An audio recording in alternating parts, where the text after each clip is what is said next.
Good morning বন্ধুরা। আমি এখন গাজর আর টমেটোর জুস করব।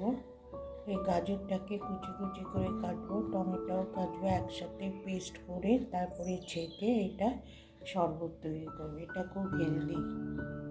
এখন শুরু করি।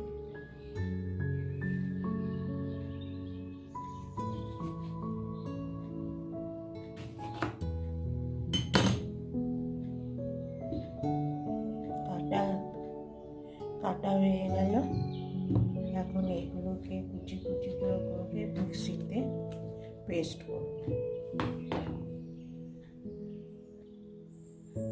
এই মিক্সিতে পেস্ট করলাম টমেটোর জুসটা, টমেটোটা আর এটা হচ্ছে গাজর। এখন দুটো একসাথে করে ছাঁকনি দিয়ে ছেঁকে তারপরে তৈরি করব। এবার ছাঁকনি দিয়ে ছাঁকবো দুটো একসাথে।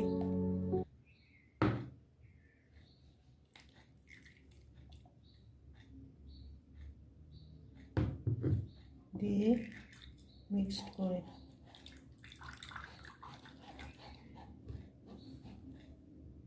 ছাঁকনি দিয়ে ছাঁকা হয়ে গেল। এখন এইটার মধ্যে 2 চামচ মধু দেবো পরিমাণ মতো। এটা হচ্ছে একজনের জন্য। আর 1 চামচ বিট নুন।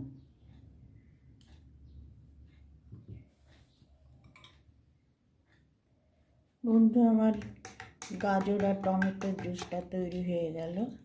যদি ভিডিওটা ভালো লাগে তাহলে লাইক, কমেন্ট, শেয়ার করে দিও। আজকে চলি, টাটা।